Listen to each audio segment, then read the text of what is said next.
श्री कृष्णा। ज्योतिष की आवश्यकता क्यों, हम इस विषय पर चर्चा कर रहे थे। पिछला वीडियो इसी के संबंध में पहला जारी किया था। आज हम इस वीडियो को देखें, सुने। उसके पहले एक निवेदन कि आप मेरे इस चैनल को लाइक, सब्सक्राइब करें और बेल आइकन दबाएं। हम अपने विषय पर आते हैं। आज हम आपको जानकारी देंगे कि जब बच्चा गर्भ से बाहर आता है, जिसे हम कहते हैं कि बच्चे ने मां की कोख से जन्म लिया है, और हमने आपसे कहा था कि ब्रह्मा जी यानी कि विधाता उसका भाग्य लिखते। अब वो बच्चा चाहे लड़का हो, लड़की हो, कोई भी हो, उसका भाग्य लिखा जाता है। हमारे प्राचीन ऋषि मुनियों ने अपने स्वार्जित ज्ञान से यह जानने की पूरी कोशिश की कि भाई आखिर ब्रह्मा जी यानी कि विधाता उस बच्चे के, उस जातक के, उस जन्म लेने वाले के लेख कैसे लिखते हैं और वो क्या होता है। मैं आपको एक बात यहां स्पष्ट कर देना चाहता हूं, और वह यह है कि विधाता जो लेख लिखते हैं वो जन्म लेने से मरने तक का सारा लेखा जोखा उसमें होता है। कब कौन सी घटना होगी, कब कौन सी घटना होगी, सब का हवाला उसमें होता है। फिर प्रश्न आया कि जब इतना सब कुछ विधाता लिख देती है, तो क्या आज तक कोई ऐसा सॉफ्टवेयर बना कि उसको विधाता के लिखे हुए को पढ़ सके और क्षण प्रति क्षण घटने वाली घटनाओं की जानकारी वह उस जन्म लेने वाले इंसान को बता सके या उसके पेरेंट्स को बता सके? जहां तक मेरा ज्ञान और मेरा विवेक काम करता है, आज तक ऐसा कोई सॉफ्टवेयर नहीं बना है। ऋषि मुनियों ने भी जो शोध किया, जो जानकारी दी, उस संपूर्ण जानकारी को उन्होंने कंप्रेस किया। भाई, ये कंप्रेस का मतलब क्या होता है? कंप्रेस का मतलब होता है कि बड़ी चीज को उन्होंने छोटा छोटा छोटा और इतना छोटा बनाया कि इसके बाद में नहीं बनाया जा सकता। और नाम क्या दिया उसका? नाम उसका दिया लग्न कुंडली। मतलब कि जो बच्चा जन्म लेता है उसका उसके भाग्य में विधाता ने क्या लिखा है उसको कंप्रेस करके ऋषि मुनि कहते हैं कि लग्न कुंडली बना लो। जन्म से लेकर मरण तक, अच्छी हो कि बुरी हो, खुशी की हो कि दुख की हो, तमाम घटनाओं का हवाला उसमें आ जाता है। ये लग्न कुंडली क्या है, कैसे बनाई जाती है? अरे आप और हम तो सामान्य इंसान हैं, हम कैसे बनाएंगे, कैसे जानेंगे कि ये लग्न कुंडली क्या है? तो देखो, ऐसा है, किसी संस्कृत विद्यालय में जाने की हमें कहीं कोई आवश्यकता नहीं।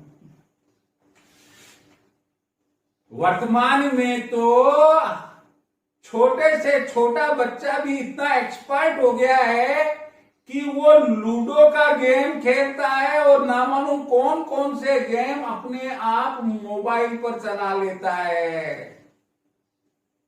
इसका मतलब यह हुआ कि हमारे में ज्ञान है। यदि हमें थोड़ा सा कोई हिंट मिल जाए, कोई संकेत मिल जाए कि आखिर ये लग्न कुंडली क्या है, कैसे बनाई जाती है, ये लग्न कुंडली देखने में कैसी होती है, इसमें किन किन बातों का, किन किन बिंदुओं का हवाला होता है, भाई ये मोटे तौर के ऊपर तो हम इसे जान सकते हैं, समझ सकते हैं, बना सकते हैं, बता सकते हैं। वह बात अलग है कि नहीं अनार का छिलका खाने से खांसी ठीक होती है, नहीं साहब, लेकिन मेरे को तो डॉक्टर के ही जाना है, तो चीज अलग है। अन्यथा आप इस लायक जन्म कुंडली बनाने के लिए, बनाने में, उसे देखने में, उसे समझने में अपने आप को इतना योग्य बना सकते हैं कि आपको कहीं जाने की जरूरत ही नहीं है। आप बखूबी जानते हैं कि आज चाहे वह शिक्षा क्षेत्र हो, चाहे स्वास्थ्य क्षेत्र हो, हर क्षेत्र में योग्यता का अभाव है। तो हम फिर कैसे मान ले कि दूसरे क्षेत्रों में, वास्तु में, ज्योतिष में, इनमें तो आपको पारंगत मिल ही जाएंगे?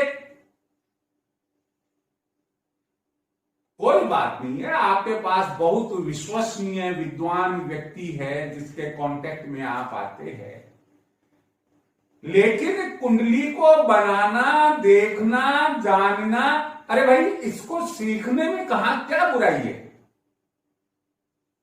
इसलिए अभी हम आपको इसी के संबंध में विशेष जानकारी देंगे। लग्न कुंडली को बनाना सीखने के पहले आपको एक बात जरूर जान लेनी चाहिए, एक बात जरूर जान लेनी चाहिए, और वह क्या है? वह बात यह है कि भाई ये लग्न क्या है। भाई लग्न कुंडली तो बना लेंगे, लेकिन ये लग्न क्या है? तो हम एक लेमैन की हैसियत से कि मुझे जो सुन रहा है, मुझे तो जो देख रहा है, उसको ज्योतिष की आवश्यकता है, वह जानना चाहता है, वह इच्छुक है, उसमें क्यूरियोसिटी है। उनके लिए मैं बताना चाह रहा हूं कि भाई हमारे एक दिन रात, जिसे अहोरात्र बोलते हैं, उनमें कुल 12 लग्न होते हैं। कितने लग्न होते हैं? 12 लग्न होते हैं। और जबकि अहोरात्र की लेंथ कितनी होती है, समय लेंथ, टाइम पीरियड कितना होता है? वो 24 होता है। 24 में 12 का अगर भाग दे तो 2 आता है। इसका मतलब एक लग्न के हिस्से में कितने घंटे आए? केवल 2, केवल 2। ये जो 2 घंटे उसके लग्न के हिस्से में आए, इस तरह से एक लग्न 2 घंटे का, अगले 2 घंटे का दूसरा, अगले 2 घंटे का तीसरा, अगले 2 घंटे का चौथा। वो तो ठीक है, आपका प्रश्न बन गया। मैं आपकी तरफ से एक प्रश्न कर देता हूं कि सर पहले 2 घंटे कब से शुरू होंगे? आपकी तरफ से प्रश्न हो गया कि पहले 2 घंटे कब से शुरू होंगे। तो इसका जवाब है कि पहले 2 घंटे सूर्य उदय से शुरू होंगे और उसके बाद आगे आगे आगे समय चलता रहेगा। यहां यह है, अवश्य ध्यान रखें कि हमने एवरेज टाइम लिया है। किसका? लग्न का। दूसरी बात मैं और बता देता हूं आपको कि सर ये लग्न जो होता है वो 12 होता है।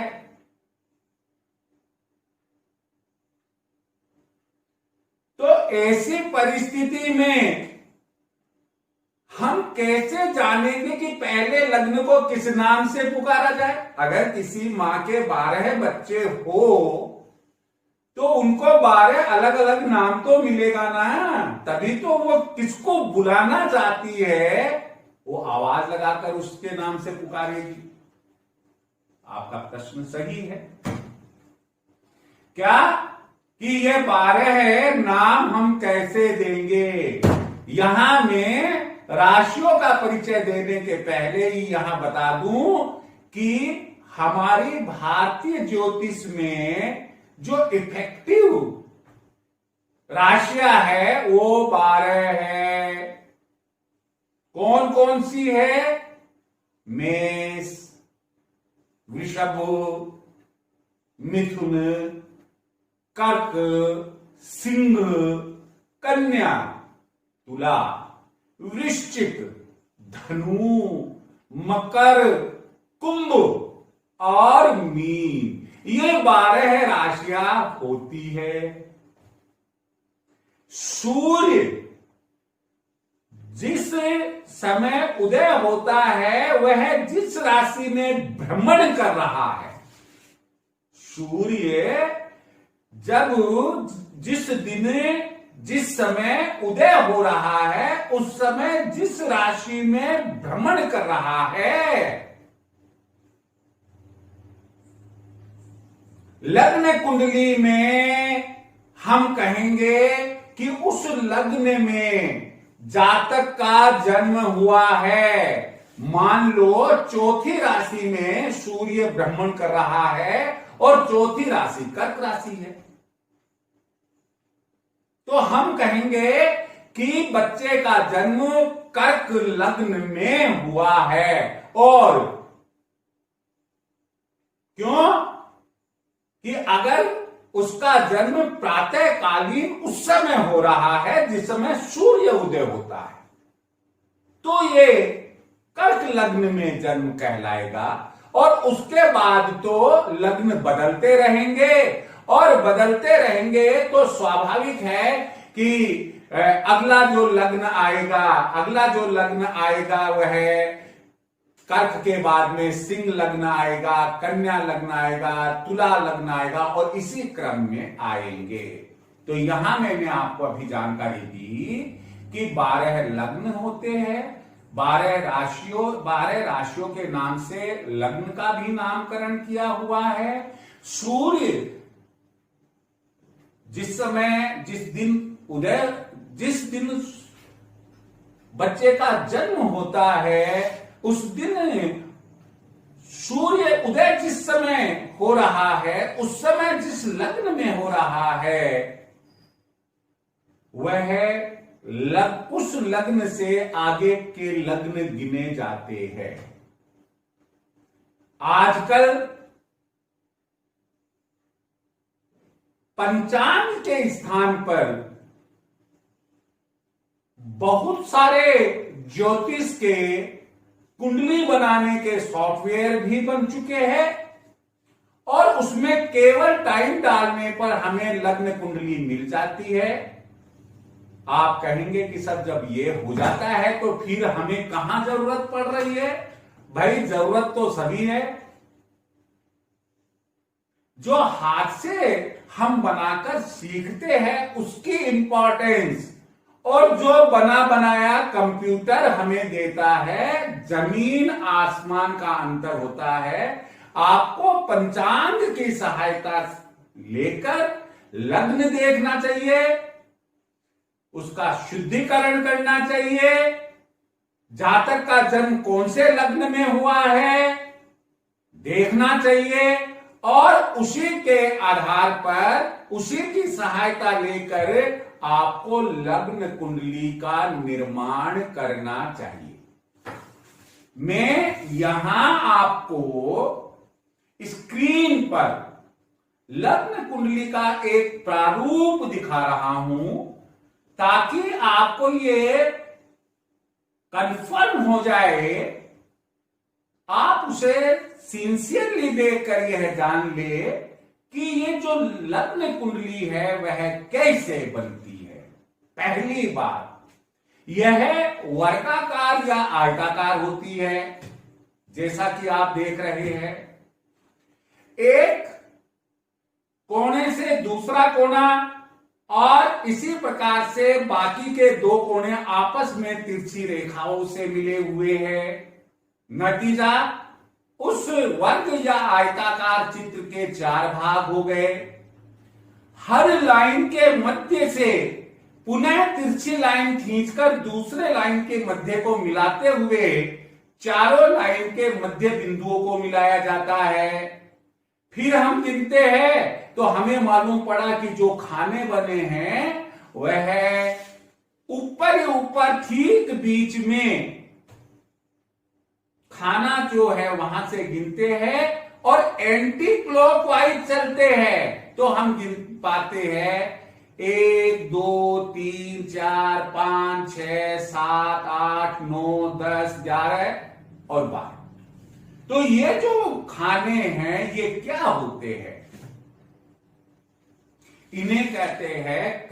इनको कहते हैं लग्न कुंडली के घर, और घर को भाव के नाम से भी जाना जाता है।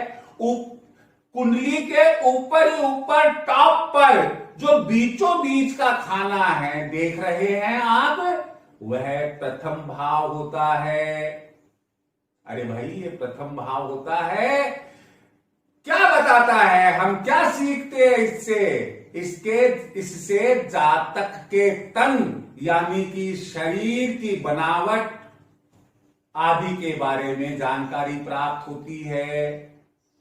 फिर उससे एंटी क्लॉकवाइज में दूसरे घर पर जाते हैं, उसे कहते हैं द्वितीय भाव, और यह भाव धन का होता है। तीसरा खाना एंटी क्लॉकवाइज में जो बना हुआ है यह है तृतीय भाव पराक्रम। आज पराक्रम किससे होता है? एक परिवार में एक बच्चा, दूसरे परिवार में 2 लड़के। अब अगर कोई पूछे कि लड़कों के हिसाब से कौन सा परिवार शक्तिशाली है, हम कहेंगे दूसरा परिवार। अगले परिवार में 5 लड़के, लड़के लड़कियां सब मिलाकर मान लो 5 बच्चे, तो हम ये कहेंगे कि तीसरा परिवार और शक्तिशाली हो गया। तो जातक का पराक्रम किसमें छुपा हुआ है? जातक का पराक्रम उसके बहन भाइयों में छुपा हुआ है। बहन और भाइयों से ही उसको शक्ति मिलती है। फिर आगे बढ़ते हैं तो चौथे घर में आते हैं, उसे चतुर्थ भाव कहते हैं। इससे क्या जाना जाता है? इससे माता, सुख आदि के बारे में हम जानकारी करते हैं। सुख में जैसे वाहन, भवन, भूमि आदि की जातक के भाग्य में कैसी स्थिति रहेगी जानकारी। फिर आगे बढ़ते हैं 5वें घर में, पंचम भाव। इससे जानकारी मिलती है शिक्षा और संतान की। अगला छठा घर, जिसे षष्ठम भाव कहते हैं, यह जातक के ऋण और रोग की जानकारी देता है। और जातक के जीवन में एक ऐसा समय आता है कि वह 1 से 2 हो जाता है, यानी कि वह दाम्पत्य सूत्र में बंधता है। 7वां घर होता है दाम्पत्य। पति के लिए पत्नी का और पत्नी के लिए पति का, कुल मिलाकर स्त्री के लिए अपने जीवन साथी पुरुष का और पुरुष के लिए अपने जीवन साथी स्त्री का संबंध आपस में कैसे रहेगा, कैसा होगा, दाम्पत्य जीवन सुखी होगा, सुखी नहीं होगा, इसकी जानकारी यहां से मिलती है। अगला घर 8वां, यह आयु भाव का है। अष्टम भाव है, आयु का घर है। अगला घर 9वां, यह धर्म का है, अध्यात्म का है। जातक का रुझान कैसा रहेगा धर्म के प्रति। अगला घर 10वां घर, दसम भाव, यह भाव पिता, नौकरी, व्यवसाय, मान, सम्मान आदि की जानकारी देता है। अगला घर आता है 11वां, एकादश भाव, जो जातक की आय के स्रोत, आय की जानकारी देता है कि उसकी आय कैसी रहेगी। अंतिम 12वां घर, जिसे द्वादश भाव कहते हैं, यह व्यय का भाव होता है। व्यय का भाव होता है और जातक खर्चीले स्वभाव का होगा या नहीं, इसकी जानकारी हमें इससे मिलती है। मैं आपको पुनः बता दूं कि अगर आप संस्कृत के ग्रंथों से और जो ग्रंथ ज्योतिष वास्तु के लिखे हुए हैं, ज्योतिष के संबंध में जो ग्रंथ विद्यमान हैं, उनसे अगर कुंडली के बारे में जानकारी प्राप्त करेंगे, शायद हो सकता है कि जो मैंने एक संक्षिप्त रूप, एक व्यावहारिक रूप जो प्रस्तुत किया है, वो छोटा लगेगा आपको, और वहां देखने पर संभव है कि दुनिया भर की कई बातें वहां दी हुई होती है। प्रैक्टिकल हो या प्रैक्टिकल नहीं हो, मैं कुछ कह नहीं सकता, लेकिन मेरी पूरी कोशिश रही है कि एक सामान्य व्यक्ति भी अगर इस वीडियो को देखेगा तो उसे मालूम हो जाएगा कि प्रथम भाव, द्वितीय भाव, तृतीय भाव आदि आदि द्वादश भाव तक क्या होते हैं और किस भाव से क्या परिणाम निकलते हैं, यह है मैंने आपको बताया। हां, यहां एक बात अवश्य ध्यान रखें कि चूंकि ये लग्न कुंडली है, इसलिए जो प्रथम भाव होता है उसमें आप लग्न लिखेंगे और उसमें जो संख्या लिखी हुई होती है पंचांग के अनुसार, मान लो जैसे 5 लिखा हुआ है जिस जातक की आप उंगली बना रहे हैं, इसका मतलब यह हुआ कि हम ये कह सकते हैं कि सिंह लग्न में उस जातक का जन्म हुआ है। आज का वीडियो हम यहीं पर समाप्त करेंगे। पुनः एक बार आपसे कहना चाहूंगा कि आप लाइक करें वीडियो को, सब्सक्राइब करें, बेल आइकन दबाएं। Thank you.